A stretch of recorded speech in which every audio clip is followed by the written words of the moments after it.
அனைவருக்கும் வணக்கம் நண்பர்களே. நீங்கள் பார்த்துக்கிட்டு இருக்கிறது யூனிவர்ஸ் ஆஃப் கண்டெய்னர்ஸ். வீடியோக்குள்ளே போகிறதுக்கு முன்னாடி மறக்காமல் சப்ஸ்கிரைப் பட்டனை ப்ரெஸ் பண்ணிடுங்க. பக்கத்தில் இருக்கிற பெல் ஐக்கானையும் ப்ரெஸ் பண்ணிடுங்க. அப்போ தான் நான் போடுற ஷிப்பிங் கண்டெய்னரை பற்றின வீடியோக்கள் உங்களை உடனுக்குடனே வந்து சேரும். இந்த பதிவில் நாம் எதை பற்றி பார்க்க போகிறோம் அப்படின்னா, இந்த ஷிப்பிங் கண்டெய்னர்களுடைய ஐடென்டிஃபிகேஷனை பற்றி தான் பார்க்க போகிறோம். நான் சொல்கிற இந்த தகவல் எல்லா விதமான கண்டெய்னர்களுக்கும் பொருந்தும். இப்போது மனிதர்களுக்கு பார்த்தீங்கன்னா ஐடென்டி கார்டு, ஆதார் கார்டு அப்படின்ட்டு பல வகையான ஐடென்டிஃபிகேஷன் கார்டு இருக்குது. அதில் பார்த்தீங்கன்னா நம்ம ஊர் என்ன, பேர் என்ன, நம்ம எங்கே இருக்கிறோம், நம்மளோட விலாசம் என்ன, நம்மளுடைய பிளட் குரூப் முதல் கொண்டு அனைத்து தகவல்களும் அதில் கொடுத்துருப்பாங்க. அதே போல் இந்த கண்டெய்னரோட ஐடென்டிஃபிகேஷன் டீட்டெயிலில் இந்த கண்டெய்னர் மேனுஃபேக்சரர் யார் செஞ்சால், இந்த கண்டெய்னரோட ஓனர் யார், இந்த கண்டெய்னரோட டெக்னிக்கல் டீட்டெயில் என்ன, இந்த கண்டெய்னருடைய மற்ற பல டீட்டெயிலும் கொடுத்துருப்பாங்க. இதன் மூலமாக இந்த கண்டெய்னர் இப்போ மேனுஃபேக்சரர் செஞ்சது அமெரிக்காவாக இருக்கலாம், ஆனால் அந்த கண்டெய்னர் இப்போ யூஸ் பண்ணிட்டு இருக்கிறது பார்த்தீங்கன்னா இந்தியாவாக இருக்கலாம். ஸோ அந்த கண்டெய்னர் எங்கே இருக்குன்ற டீட்டெயில் முழுக்கொண்டு டோட்டலாக ட்ராக்கிங் பண்ண முடியும். அந்த அளவுக்கான டீட்டெயில்ஸ் அந்த ஐடென்டிஃபிகேஷனில் கொடுத்துருப்பாங்க. அது என்ன அப்படிங்கிறத நாம் ஒன் பை ஒன்னாக பார்க்கலாம்.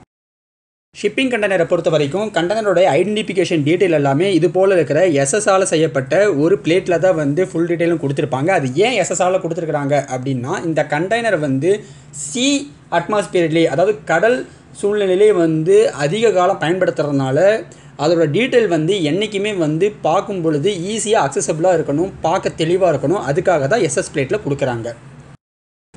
இந்த பிளேட்டை பொதுவாக டேட்டா பிளேட் அப்படி இல்லைனா சிஎஸ்சி பிளேட்டுன்னு சொல்லுவாங்க. சிஎஸ்சி பிளேட் அப்படின்னா கண்டெய்னர் சேஃப்டி கன்வர்ஷன் அப்படின்ற வேர்ல்டு லெவலில் இருக்கிற ஒரு கமிட்டி தான் அது. அவங்க ஏற்படுத்தின ரூல்ஸ் அண்ட் ரெகுலேஷன் மூலமாக தான் கண்டெய்னர் மேனுஃபேக்சரிங் பண்ணி டெஸ்டிங் பண்ணி அதுக்கப்புறம் இந்த கண்டெய்னர் நமக்கு பயன்பாட்டு கொண்டு வராங்க. ஸோ இப்போது இந்த டேட்டா பிளேட்டில் இந்த ஐட்டம் நம்பர் 1 என்னன்னு பார்த்தோம்னா, சிஎஸ்சி ஸ்டாண்டர்டோட வெர்ஷனோட நம்பர். அதாவது இந்த கண்டெய்னர் மேனுஃபேக்சரிங் பண்ணது எந்த சிஎஸ்சி ஸ்டாண்டர்ட் கண்டெய்னர் சேஃப்டி கன்வர்ஷனில் எந்த ஸ்டாண்டர்ட் மூலமாக எந்த வெர்ஷன் மூலமாக இந்த கண்டெய்னர் செஞ்சாங்க அப்படின்ற டீட்டெயில் தான் அது. ஐட்டம் நம்பர் 2 என்னன்னு பார்த்தோம்னா டைப்பு, அதாவது கண்டெய்னருடைய மாடல் டைப்பு. இது மேனுஃபேக்சரர் ஒரு மேனுஃபேக்சரர் குறைஞ்சபட்சம் ஒரு 4 இல்லை 5 விதமான கண்டெய்னர்கள் செய்வாங்க. அதாவது நார்மல் ட்ரை பாக்ஸ்லேயே குறைஞ்சது 5 இல்லை 4 மாடல் செய்வாங்க. அதில் என்ன மாடல் அப்படின்ற டீட்டெயில் தான் அது. அடுத்து ஐட்டம் நம்பர் 3 என்னன்னு பார்த்தோன்னா, கண்டெய்னருடைய நம்பர். மேனுஃபேக்சரர் கண்டெய்னரோட நம்பர் கொடுத்துருப்பாங்க. இந்த நம்பர் தான் கண்டெய்னருடைய எல்லா பக்கமும் ஸ்டிக்கர் மூலமாக ப்ரிஃபிக்ஸ் கொடுத்துருப்பாங்க.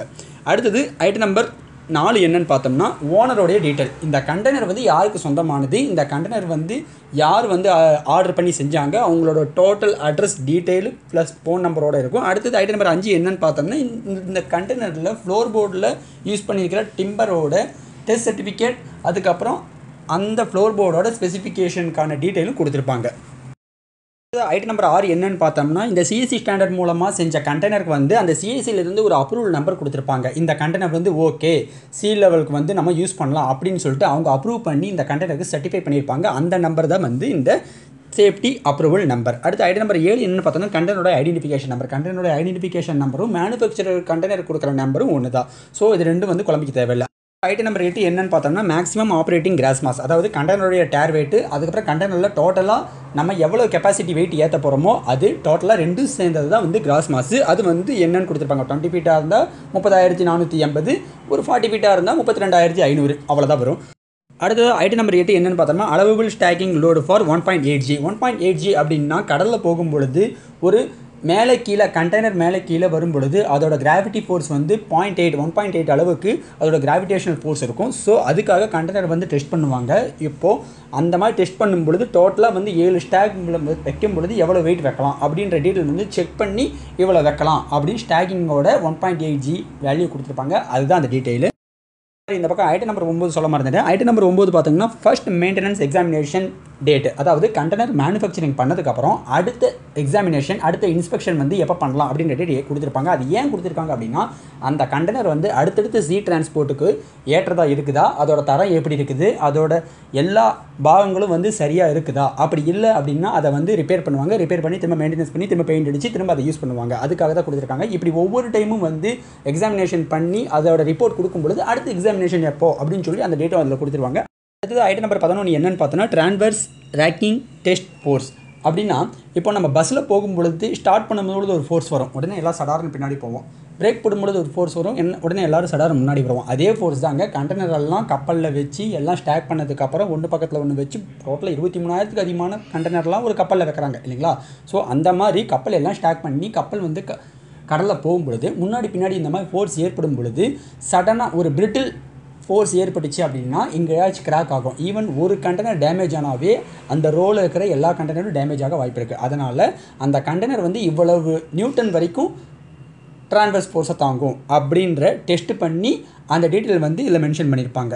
ஸோ இதன் மூலமாக வந்து கண்டெய்னரை வந்து எப்படி லோட் பண்ணலாம், எங்கெங்கே ஸ்டாக் பண்ணலாம் அப்படின்ற டோட்டல் டீட்டெயிலும் வந்து ஷிப்பிங்கில் யூஸ் பண்ணும்பொழுது அவங்க இதை பார்த்து தெரிஞ்சுப்பாங்க. ஸோ இதுதான் அந்த டீட்டெயில். இப்போது ஒரு உதாரணத்துக்கு கண்டெய்னரோட ஐடென்டிஃபிகேஷன் வந்து கண்டெய்னரில் எப்படி இருக்கும் அப்படிங்கிறத பார்க்கலாம். இப்போ இதில் பார்த்தீங்கன்னா அந்த கண்டெய்னரோட நம்பரு அதோட டீட்டெயில் எல்லாமே வந்து ஸ்டிக்கரிங்கில் வந்து கொடுத்துருக்குறாங்க.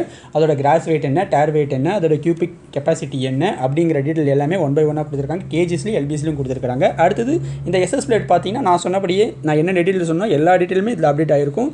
இதில் நல்லா தெளிவாக பார்த்தீங்கன்னா தெரியும். மேனுஃபேக்சரிங் டேட் முதற்கொண்டு அடுத்த எக்ஸாமினேஷன் டேட் முதற்கொண்டு எல்லாமே இருக்கும். இதில் பாருங்கள், இந்த கண்டெய்னரோட மேனுஃபேக்சரரு, அந்த manufacturer detail plus timber detail plus அந்த ஓனரோட டீட்டெயில் எல்லாமே தெளிவாக இந்த கண்டெய்னரில் கரெக்டாக அந்த லெட்டரிங்லாம் எட்சிங் பண்ணி கரெக்டாக இருக்கும். இப்போது இந்த கண்டெய்னர் வந்து செக் பண்ணதுக்கப்புறம் ஒரு இன்ஸ்பெக்டர் வந்து இந்த கண்டெய்னர் ஓகே அப்படின்னு சொல்லிட்டு அவர் வந்து ஸ்டாம்ப் பண்ணுவார். ஸோ அதே மாதிரி ஸ்டாம்ப் பண்ணும்பொழுது இந்த கண்டெய்னரோட நம்பரும் ப்ளஸ் அவரோட ஸ்டாம்பும் பார்த்திங்கன்னா இந்த 2 கார்னர் காஸ்டிங்கில் கீழே இருக்கும். ஸோ இந்த கண்டெய்னர் நம்பர் இல்லை, இந்த ஸ்டிக்கரும் இல்லை, இந்த டேட்டா பிளேட்டும் இல்லை அப்படின்னா நம்ம இதை பார்த்து கூட தெரிஞ்சுக்கலாம், ஈஸியாக தெரிஞ்சுக்கலாம். அதே மாதிரி கண்டெய்னர் ஓப்பன் பண்ணதுக்கப்புறமும் இதோட சைடு வாலில் முன்னாடியே வந்து இந்த கண்டெய்னரோட ஐடென்டிஃபிகேஷன் நம்பர் இருக்கும்.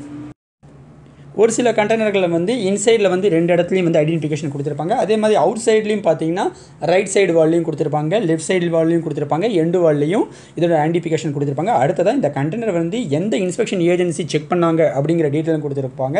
அடுத்தது இந்த கண்டெய்னர் வந்து எந்த ஷீட்டில் தான் எந்த மெட்டீரியலில் தான் ரிப்பேர் பண்ணணும் அப்படிங்கிற ஸ்டிக்கரும் அவேர்னஸ் ஸ்டிக்கரும் கொடுத்துருப்பாங்க. இதுபோல் மேலும் பல ஷிப்பிங் கண்டெய்னர்களை பற்றின சுவாரஸ்யமான தகவல்களை தெரிஞ்சுக்கணுன்னா சப்ஸ்கிரைப் பண்ணுங்கள், லைக் பண்ணுங்கள், ஷேர் பண்ணுங்கள், மறக்காமல் கமெண்ட் பண்ணுங்கள். நன்றி, வணக்கம்.